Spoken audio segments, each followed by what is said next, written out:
It was a quiet, unassuming afternoon when the story began, an ordinary moment that would set in motion a chain of extraordinary events. My name is George, and this is the story of how a simple family, in the heart of rural America, found their lives transformed by a child who was not their own, but who became their world. It was just my wife, Helen, and me. We lived in a small town in the Midwest, where the rhythms of life were slow and the fields stretched endlessly into the horizon. Our home was modest, nothing fancy. It wasn't a mansion, but it was warm and filled with the quiet contentment that comes with simple things, a home-cooked meal, the smell of freshly baked bread in the oven, and the laughter of children echoing in the background. For many, it was the kind of life most could only dream of. But for us, there was one thing missing: a child. For more than 10 years, we'd tried to have a family. The years had passed in a haze of hope and disappointment. We tried everything: the doctors, the treatments, the consultations. But nothing seemed to work. In a small town like ours, it felt as though everyone else was growing their families, while we remained on the outside looking in. People would ask, sometimes, with that well-meaning yet uncomfortable sympathy, when we were going to start our family. And every time, it stung. But one day, when the weight of our longing felt unbearable, something happened. It was just a regular Wednesday. Sunset was painting the sky in shades of orange and pink, and the soft chirp of crickets filled the air. I was sitting on the porch, gazing at the sky, when I heard the sound of someone approaching. I turned, and there, at the foot of the steps, was a small bundle wrapped in a faded blanket. At first, I thought I must have been mistaken, but as I walked toward it, my heart began to race. There, before my eyes, was a tiny baby, barely hours old, wrapped up tight in a bundle of cloth, a note attached to its chest. My hands shook as I held the baby, not knowing whether to laugh or cry. Helen came running out at the sound of my voice, her eyes wide with disbelief. The note was simple: please take care of him. I can't. I've often wondered how that night would have unfolded if we hadn't acted immediately, if we had hesitated, if we had questioned whether we were capable of raising a child. But, in that moment, there was no room for doubt. There was only an overwhelming sense of responsibility, of love, that filled the empty spaces in our hearts. In the days that followed, we contacted the authorities, hoping to find the child's biological parents. But no one came forward. The social workers were kind, but I could see the sadness in their eyes. They had seen this kind of thing before: parents who couldn't, or wouldn't, raise their own children. And so, the child, whom we named Ethan, became ours. We didn't ask for much in return. We didn't need an apology or an explanation from the parents who had abandoned him. What we needed, what we wanted, was to give this little boy a chance at life, a life filled with the warmth and love that we had always dreamed of providing. As time passed, our home grew brighter.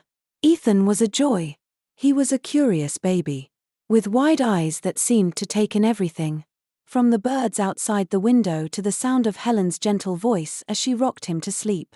He was like the sun breaking through clouds, shining light into our once quiet, empty home. His laughter was like music to our ears.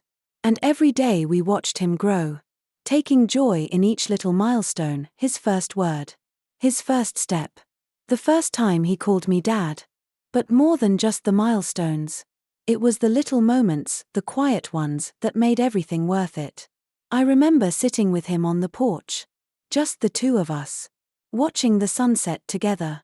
He didn't say much, he was too young for that, but in the silence, there was an unspoken bond, a connection deeper than words could express. It was as if we both knew, without saying a thing, that he was the answer to all our prayers. Helen and I grew to love Ethan as if he were our own flesh and blood. To us, there was no difference between him and the children we had dreamed of. He was ours, in every sense of the word. And the town, despite its gossip and whispers, embraced him as well. It wasn't long before people stopped asking about our real children. Because, to them, Ethan was as real as anyone else. But life, as we know, doesn't always follow the path we expect. Sometimes, just when we think we've found our happiness, fate throws us a curveball. And for us, that moment would come much sooner than we anticipated. As Ethan grew, we knew that we couldn't protect him from the world forever. We would have to face the challenges that life would inevitably bring. But at that moment, in that stillness, with the sound of Ethan's soft breathing beside me, I couldn't help but believe that, perhaps, the greatest lesson of all was already unfolding before my eyes. Love, true love, wasn't something you waited for, it was something you created. Something you chose to give, even when it seemed impossible. And so, our story began. Not with grand gestures or sweeping promises, but with a quiet decision to take a child into our hearts, a child who would change everything. As Ethan grew, so did the bond we shared. He wasn't just our son by name, he was our son in every other way that mattered. From his first steps to his first words, we had watched him with awe. Every new milestone, whether big or small, brought with it a sense of joy that only parents could understand. We often found ourselves marveling at how quickly time had passed.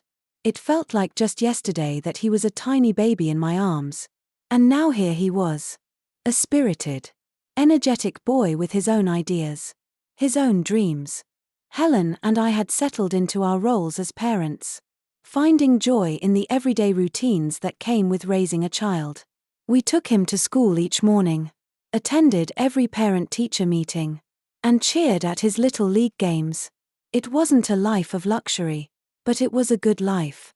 And in the simplicity of our family's rhythm, we found contentment. But fate, as it so often does, had other plans. It was just before Ethan turned 10 that everything changed. Helen, my Helen, the love of my life, became ill. At first, it was something small. A cough that wouldn't go away. A tiredness she couldn't shake. But over the weeks, it became clear that this was no ordinary illness. After countless visits to doctors, a final diagnosis shattered our world. Helen had been diagnosed with cancer, an aggressive form that had already spread too far for treatment to make a difference. The news hit us like a freight train. I remember the day the doctor said it. The weight of those words. The emptiness that followed. "There's nothing we can do," he said. His voice gentle, but his words still cutting deep. Ethan didn't fully understand at first. He was still too young to grasp the full weight of the situation. But I saw the confusion in his eyes as Helen's health deteriorated. His once joyful face, so full of wonder and curiosity, slowly became clouded with worry. He asked questions I didn't have answers to. Why is Mom so tired? Why can't we play like we used to? I would smile through my own tears and tell him that everything would be okay. I tried, in my own way, to reassure him, to keep up the appearance that things hadn't changed, that we were still a family. But in my heart, I knew things were never going to be the same again. Helen, ever the fighter, did her best to stay strong for Ethan. But it was hard. The illness drained her, day by day, until she was nothing more than a shadow of the woman she once was. I watched as the woman who had raised me up, the woman who had been the heart of our home, slowly faded away. The day she passed was the hardest day of my life. I was holding her hand, and Ethan was by my side, his small face twisted in confusion and sorrow. She slipped away quietly, surrounded by the family she had loved so much. But that didn't make the loss any easier. Ethan took it the hardest. It was as though, in losing Helen, he lost a part of himself. For weeks, he barely spoke. His once radiant smile disappeared, replaced by a quiet sadness I couldn't erase. No matter how hard I tried, he stopped playing outside with the other kids, stopped attending school with the enthusiasm he once had. It was as though the light had gone out of him, just as it had for me. I tried to be strong for him, to hold the family together. But the truth was, I was broken too. How could I be the man I needed to be for Ethan when I was drowning in my own grief? In the months that followed, I realized something that had eluded me before: there is no real strength in pretending that everything is okay. Sometimes, strength is found in embracing your vulnerability, in sharing your pain. I had always thought that I had to be the one to keep it together, to shield Ethan from the worst of things. But in reality, we both needed to grieve. We both needed to face our pain head-on, together. And so, slowly, we began to heal. Not by forgetting, not by running away from the sadness, but by acknowledging it and letting it shape us. Every day, we found small ways to honor Helen's memory by keeping her favorite books on the shelf, by planting flowers in the garden she had loved so much. It wasn't much, but it was enough to remind us that she was still with us in some small way. Ethan, in his own time, began to open up again. It wasn't easy, and there were days when the sadness returned, like a wave crashing over him. But little by little, he started to smile again. He found comfort in the familiar things: riding his bike, playing basketball, and talking to me about his day at school. It was during those quiet moments, the simple ones that we had taken for granted before, that I realized how deeply love and loss were intertwined. Helen had taught me that love wasn't just about being there in the good times, it was about showing up for each other, even when life felt unbearably hard. And, in that moment, I made a promise to Helen, to myself, and to Ethan: we would keep moving forward, together, no matter what life threw at us. We had lost so much, but we hadn't lost everything. And that, in the end, was the greatest lesson of all: the power of love to help us rebuild, piece by piece, even after the most devastating loss. As time moved forward, Ethan and I found ourselves living in a world that was both familiar and foreign. We were no longer a family of three, it was just the two of us now, trying to navigate the waters of grief, trying to rebuild our lives one small step at a time. It wasn't easy. There were still days when the silence at the dinner table was unbearable, and nights when I lay awake, wondering if Ethan was still feeling the weight of losing his mother as much as I was. But we both had learned, in our own ways, that life goes on, whether we are ready for it or not. Ethan had just entered his teenage years when I began to notice a subtle shift in him. While he still missed Helen deeply, something inside him was starting to change. He was becoming more independent, more confident in who he was. He found comfort in his studies, a passion for books that Helen had instilled in him during her time with us. It was one of the few things that still brought him joy: losing himself in the pages of a novel, escaping into a world where things weren't so hard. But as Ethan grew older, I also began to realize that there were things I hadn't prepared him for. His adolescence came with its own set of challenges, the most significant of which was the unspoken pressure of having to grow up too quickly. He had become the man of the house in many ways, something I never wanted for him but something that life had forced upon him. He helped with household chores, made sure I ate when I forgot to, and tried, in his quiet way, to shield me from the weight of our loss. I could see it in his eyes, the responsibility he carried, the way he would sometimes stay up late, lost in his thoughts, before retreating to his room, unable to talk to anyone. It was then that I realized the sacrifice that had become his life. Ethan, like many children who had lost a parent, had learned to bury his grief, to mask it with a sense of duty. And while that sense of duty made him strong, I knew it wasn't healthy. He needed to be able to grieve, to feel the emotions that I had so often tried to shield him from. One evening, as I watched him sit at the dinner table, staring into his plate, I knew it was time to have a conversation with him. The silence between us had grown heavy over the years, and I needed to break it. I needed to remind him that it was okay to feel, to not always be strong, to not always be the caretaker. He wasn't alone. Ethan, I began, my voice quiet but firm, I know you've been through a lot, And I see how hard you've been working to keep things together for us. But you don't have to do it alone. You can lean on me. You know, I'm still here." He looked up at me, his eyes full of a mixture of surprise and sadness. It was as though he had never really considered that I might need him to lean on as well. "I'm fine, Dad," he said softly, but there was an edge of vulnerability in his voice that I hadn't heard before. "No, you're not fine," I replied, my voice breaking slightly. "We're both carrying this grief, Ethan. We need to face it together. It's not your job to fix everything. It's okay to be sad, to miss her. I miss her too." The silence that followed was long and heavy. But it was different this time. It wasn't the silence of avoidance, it was the silence of understanding. Ethan's shoulders slumped. And for the first time in years, he let his guard down. The walls he had built around himself crumbled. And he finally allowed himself to cry, to mourn the mother he had lost far too soon.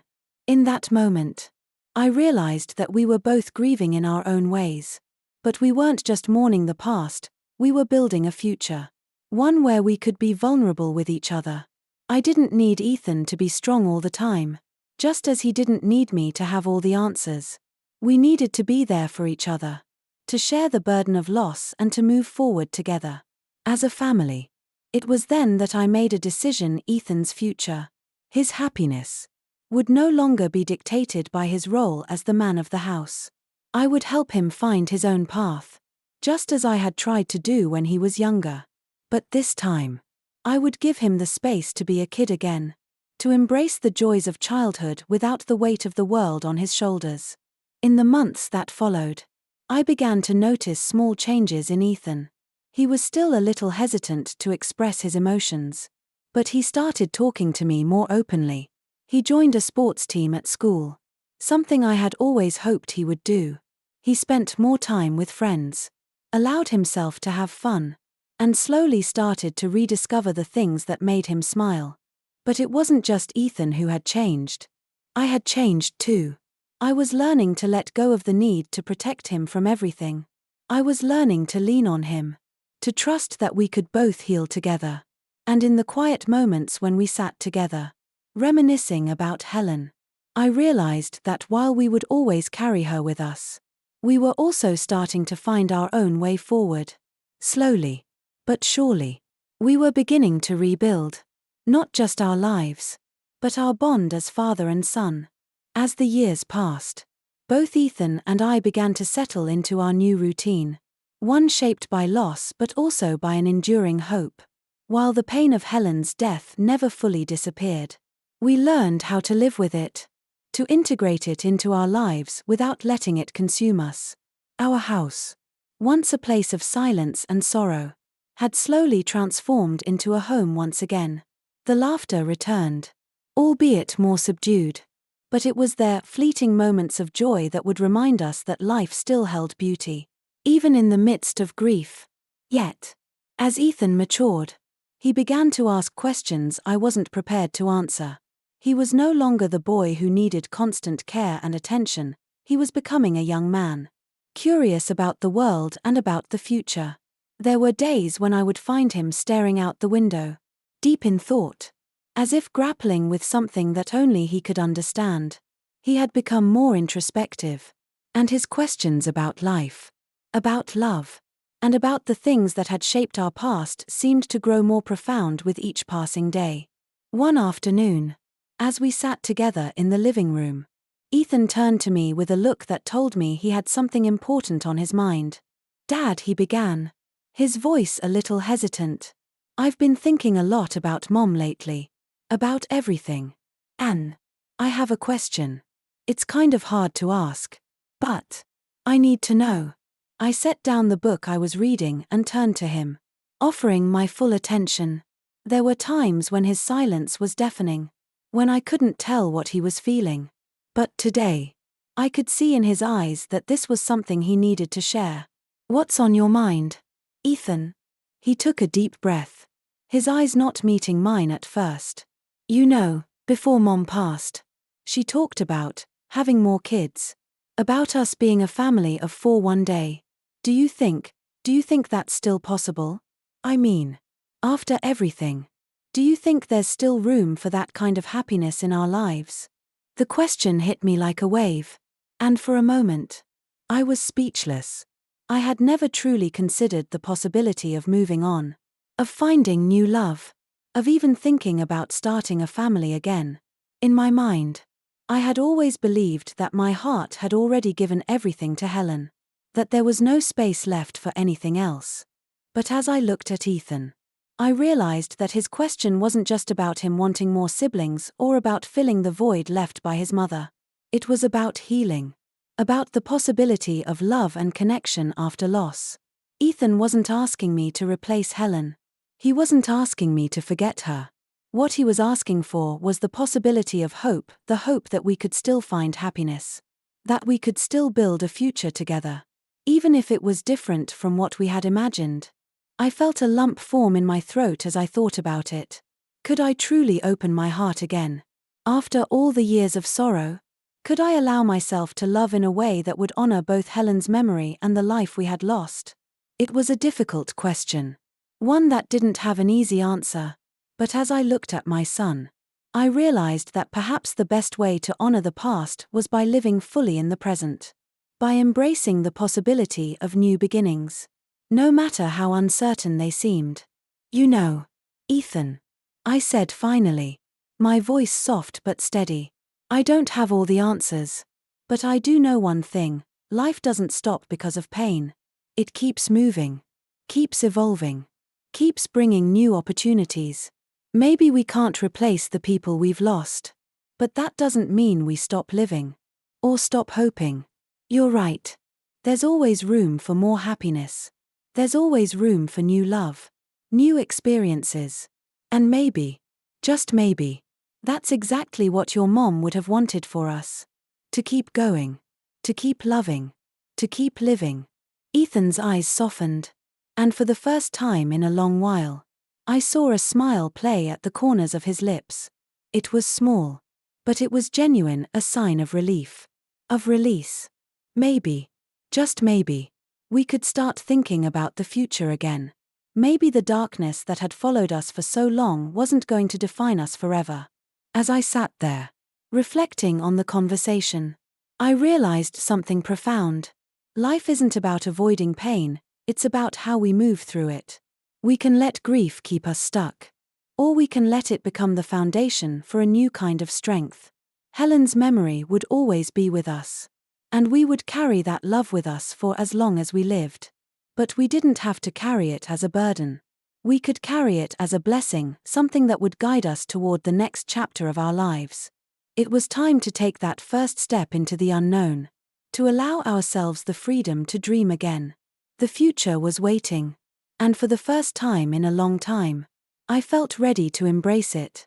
As time passed, the quiet promise I made to myself and to Ethan began to settle deep within my heart.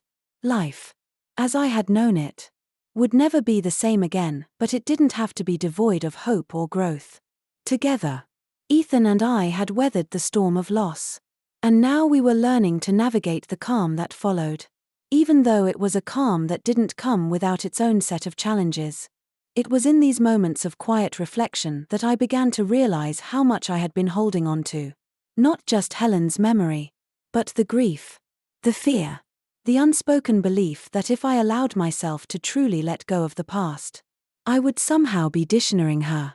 But, as Ethan had so wisely pointed out, there was no need to replace the love we had lost.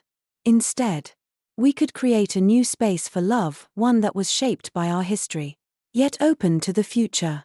In the months following that conversation, something unexpected happened. A change, a subtle shift in our lives. One evening, as we were walking back from the park near our home, Ethan looked up at me with a spark in his eye, as if he were on the verge of saying something important. I'd learned by now to read those moments. The way his face would change, becoming more serious, more thoughtful. "Dad," he said, with a hesitant pause, "I met someone today." I raised an eyebrow, not entirely sure what he meant. Ethan had always been a bit shy about these things. So hearing him bring it up so casually was unusual. A friend? I asked, trying to keep the tone light, even though I was suddenly curious. Yeah, he said, nodding. Her name's Clara. She's in my history class. I think she's kind of special. The words hung in the air between us. And I could see Ethan's excitement. His nervousness. All wrapped into one. It was a rare sight. He had always been a private person, keeping his emotions close to the chest. That's great, Ethan, I said, offering him a warm smile. It sounds like you're starting to build some new connections. He nodded. And we walked the rest of the way home in comfortable silence. The weight of his words not lost on either of us. I had never expected Ethan to move on so soon. And yet, I realized that his ability to form new relationships, to find connection with others, was a sign of his healing. It was as though he had learned to honor Helen by living, not by closing himself off from the world. The next few weeks were filled with small but significant changes. Ethan spent more time with Clara, and I began to notice a lightness in his step, a new joy in his laughter that hadn't been there before. He spoke about her with such care and excitement, his words unburdened by the sorrow that once clouded them. But it wasn't just Ethan who was changing. I too felt the pull of possibility. I had been avoiding the idea of dating again, the thought of opening my heart to someone else feeling almost impossible. Yet, I couldn't ignore the quiet yearning that had begun to stir inside me, a yearning to love again. Not to replace Helen, but to add to the love I had already experienced. I was afraid. Afraid that it would be wrong. Afraid that it would hurt too much. And yet, there was a part of me that longed for the companionship, the laughter, the shared moments that could fill the emptiness that had lingered for so long.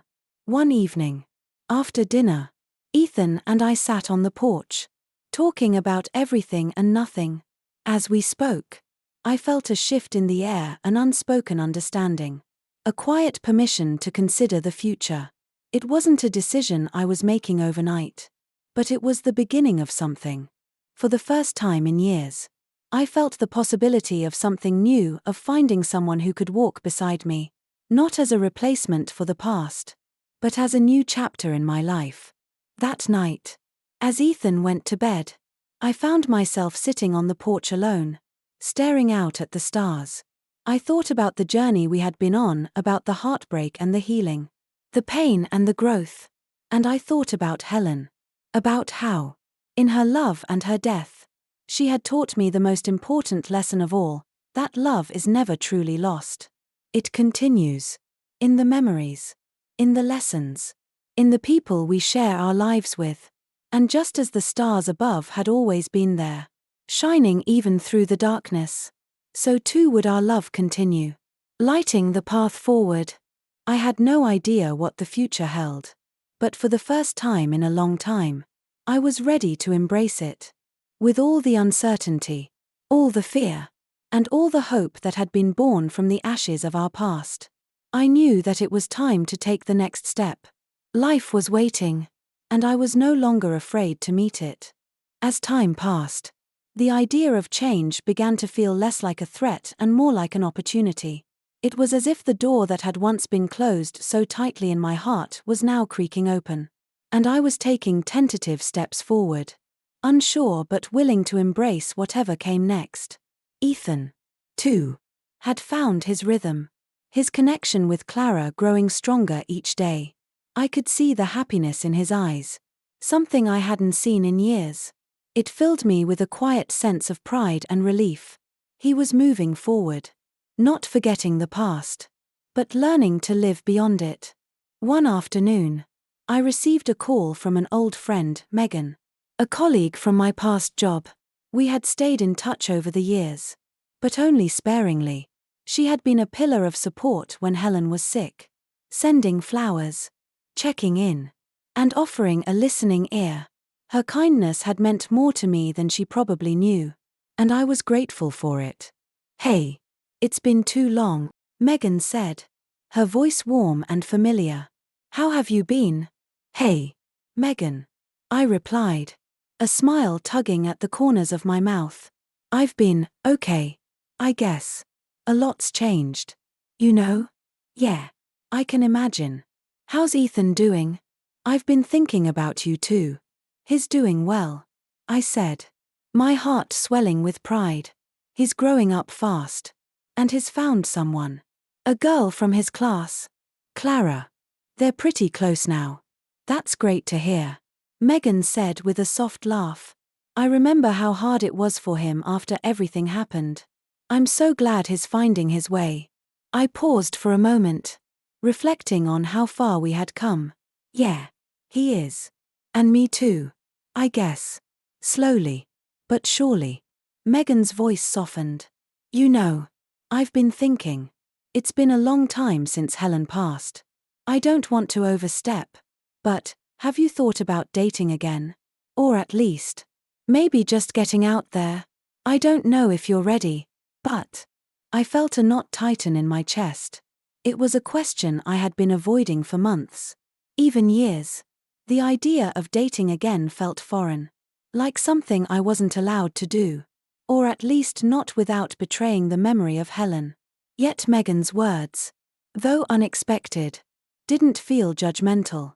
She wasn't pushing me, she was simply offering a nudge toward something that had always been there, an option. A choice. I don't know, I replied, the uncertainty creeping in. It's hard to think about moving on. Helen, she was my world. I get it, Megan said softly, but that doesn't mean you can't have a new chapter. It doesn't mean forgetting her or replacing her. It's just living. And you deserve to live. Mike. You really do. Her words echoed in my mind long after the conversation ended. For the first time, I began to wonder if I was holding myself back. Not just out of respect for Helen, but out of fear. Fear of what it might mean to love again. Fear of the unknown. Fear of disappointing everyone, including myself. That evening, as I sat with Ethan, I couldn't shake the thought of Megan's words. He was sitting across from me, headphones on, lost in his own world. But I knew he was paying attention, just like he always did. Even when it seemed like he wasn't, I felt a quiet tug in my heart, a desire to share my thoughts with him, to let him know where I stood. Ethan, I began, my voice steady but uncertain. I've been thinking about something. He looked up from his laptop, his eyebrows raised. What's up, Dad? I've been talking to Megan, and she asked me something I haven't really thought about in a long time. She asked if I've considered dating again. You know, putting myself out there, maybe meeting someone. And I've been avoiding that idea for a while. Ethan set his laptop down, his expression thoughtful. Dad, I think you should. I mean, you're allowed to be happy, too. You're not betraying Mom if you do. The words felt like a weight lifting off my chest.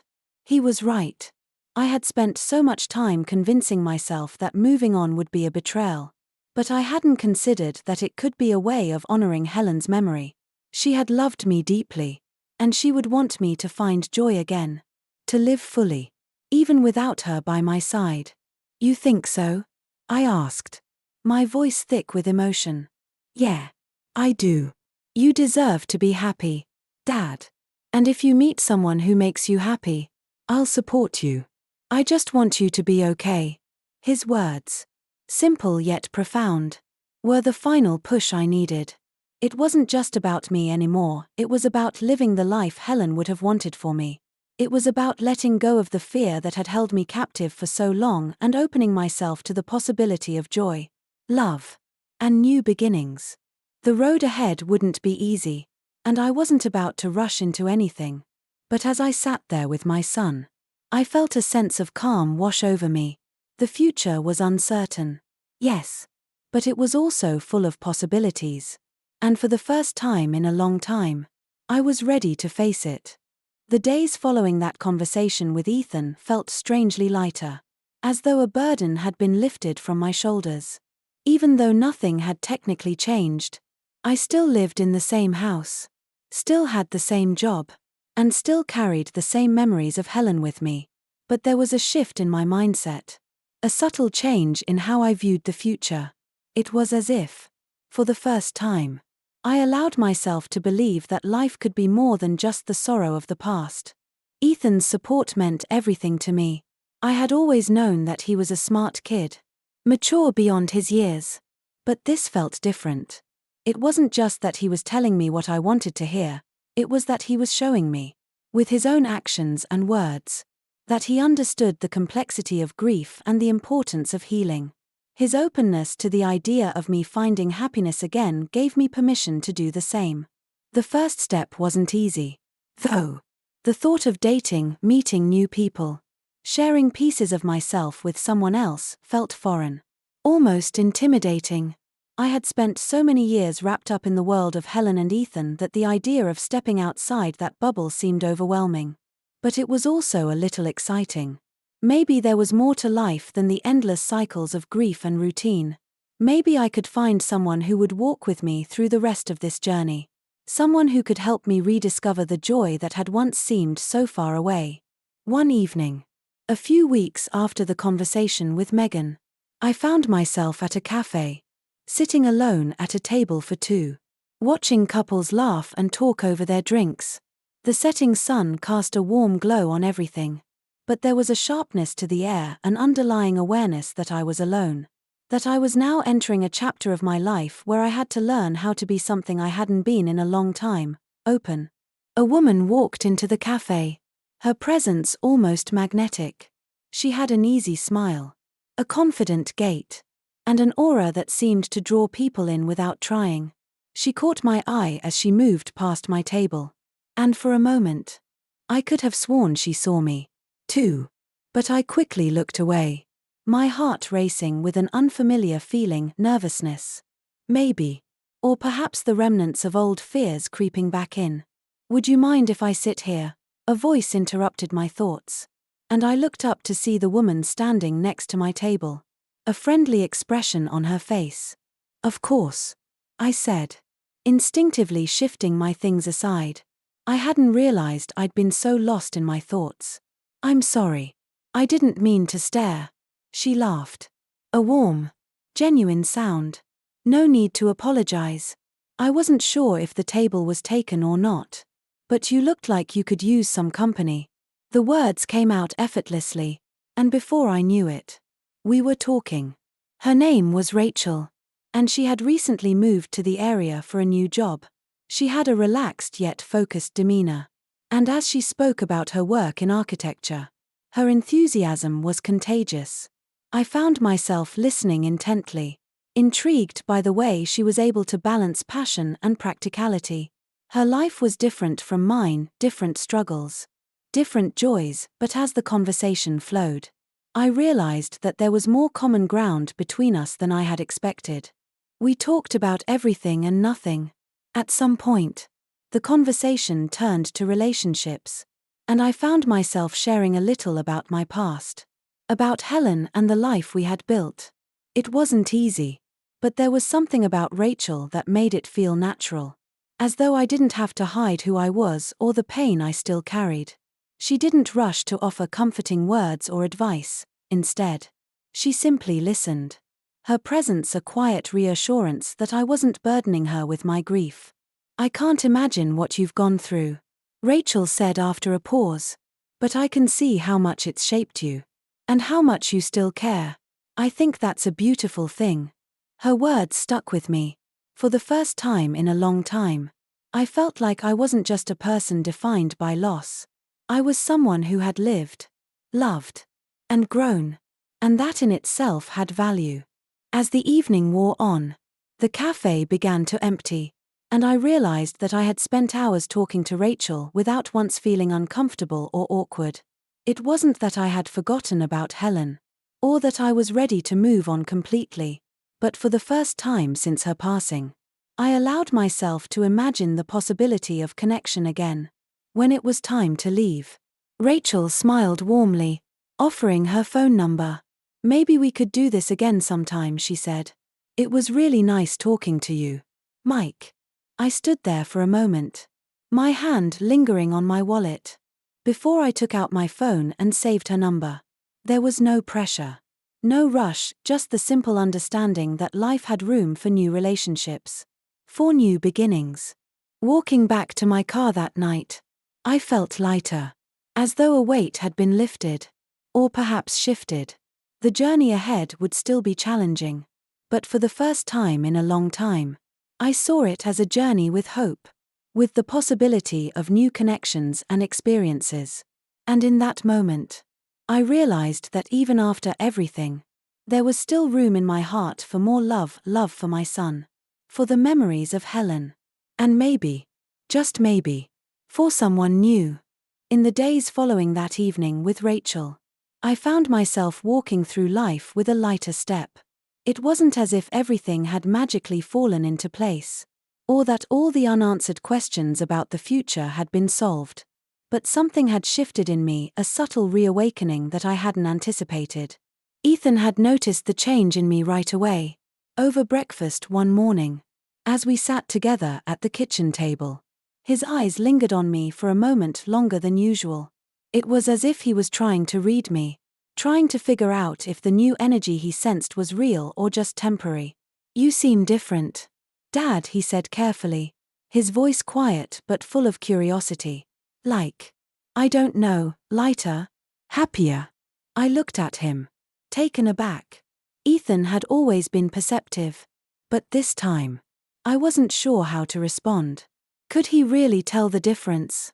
I had barely been able to put my finger on it myself. "I guess I'm just trying to figure some things out," I replied, avoiding his direct gaze. I didn't want to say too much. The changes I was experiencing felt too personal. Too fragile to explain just yet. But I didn't want to lie either. Ethan didn't press further. But I could tell from his expression that he understood. He smiled. And for the first time in a long while, I felt a deep sense of gratitude for his wisdom.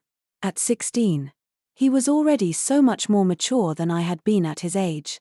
He had weathered so much in his young life. And yet he was still willing to embrace the possibility of a new chapter for both of us. That afternoon, I decided to reach out to Rachel. It was a simple message. Nothing too heavy. Just a few words to see if she might be free for a coffee sometime soon. It felt strange to put myself out there again. To risk the vulnerability of rejection or misunderstanding. But it also felt like something I needed to do. Rachel responded quickly, her enthusiasm clear in the short message. "I'd love that. How about this weekend?"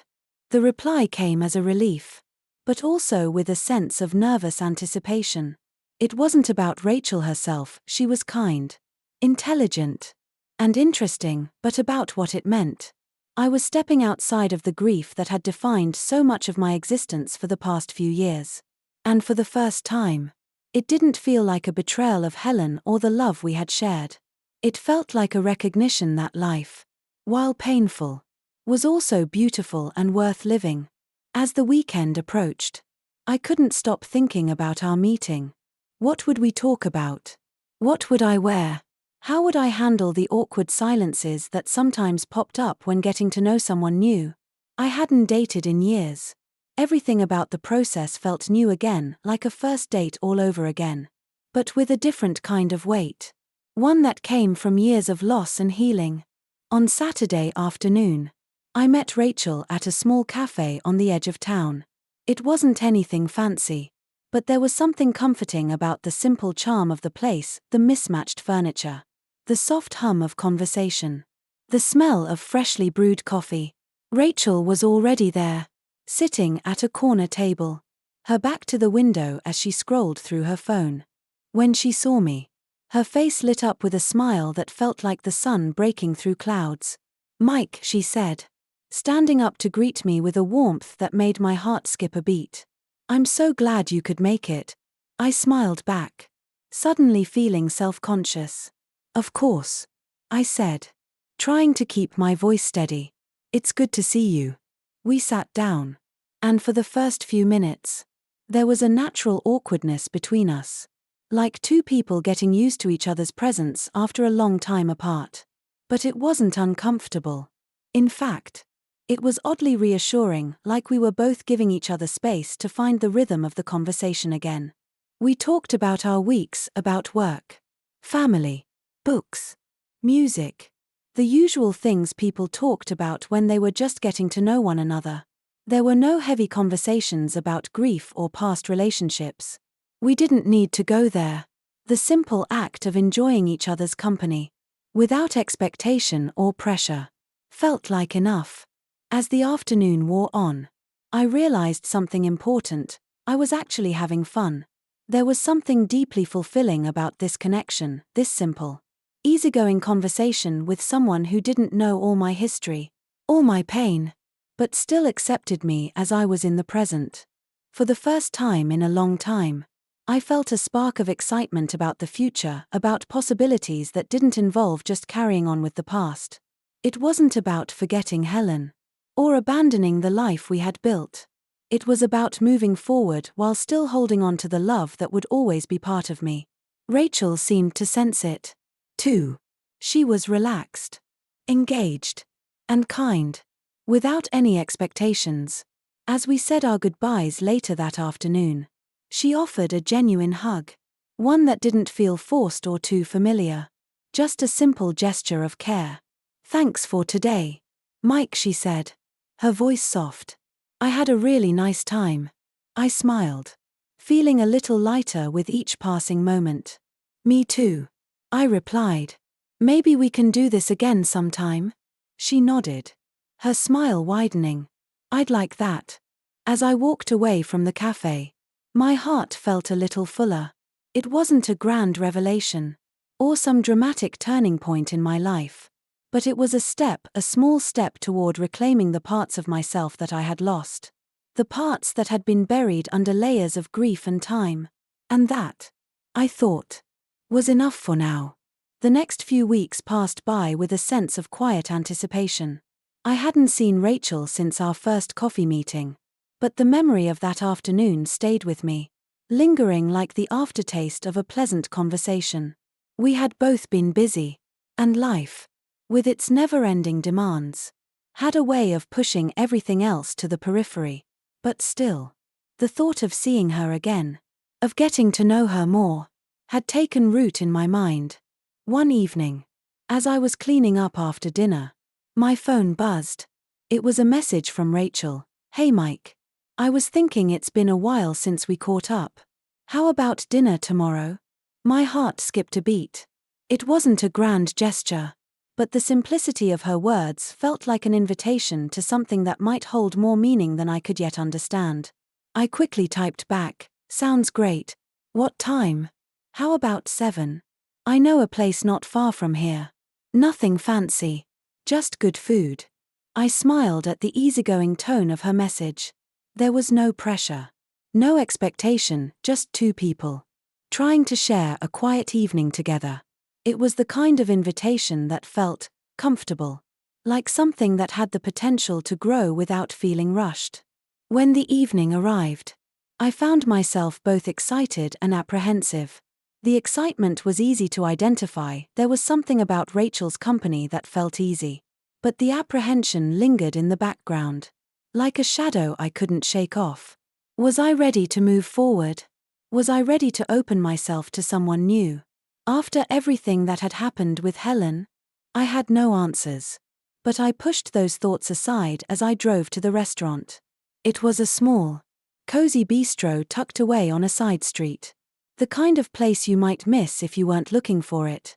As I walked in, I spotted Rachel immediately, sitting at a corner table near the window, her back to the bustling city street outside. She looked relaxed, her smile easy and warm as she saw me approach. "Mike, it's good to see you again," she said, standing to greet me with a friendly hug. I felt a sudden warmth spread through me. It wasn't a romantic gesture, but it was genuine, comfortable. And that's what I needed in that moment.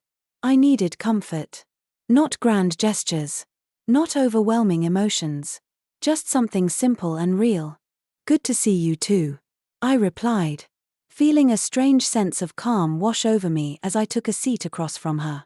We ordered quickly, and for a while, We talked about small things, her work, my son Ethan, books we had read recently. The conversation flowed easily, like it had during our first meeting.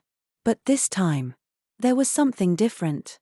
We were more familiar now, and I could sense an underlying connection that hadn't been there before. It wasn't overt, but it was undeniable. As the evening wore on, we began to share more personal things. I told Rachel about some of the struggles I had faced with Ethan over the past year, about how difficult it had been for him to adjust after his mother's passing. Rachel listened intently, her eyes full of empathy, her responses thoughtful but never rushed. She didn't offer solutions, but instead offered a quiet understanding that made me feel heard, something I hadn't realized I'd been craving. She, too, shared her own stories of loss, of starting over in a new city, of the complexities of balancing work, relationships, and personal aspirations.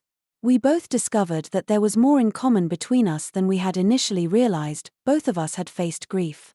Both of us had tried to rebuild our lives from scratch. And in that shared space of vulnerability, something began to shift. By the time the meal was over, I found myself wishing that the evening didn't have to end. It wasn't about falling in love or even imagining a future together, it was about the warmth of human connection. About the ability to sit with another person and share something real. I hadn't realized how much I had missed that feeling. Rachel caught my eye as we stood up to leave. Her expression soft but thoughtful. "I'm glad we did this, Mike," she said, her voice sincere. "I know life gets busy, but I'm glad we're taking the time to reconnect." I nodded, my heart full of quiet gratitude. "Me too," I said, meaning it more than I expected. "I think this is good, just what I need right now." As we said our goodbyes, Rachel offered another hug. This time a little longer, a little more meaningful.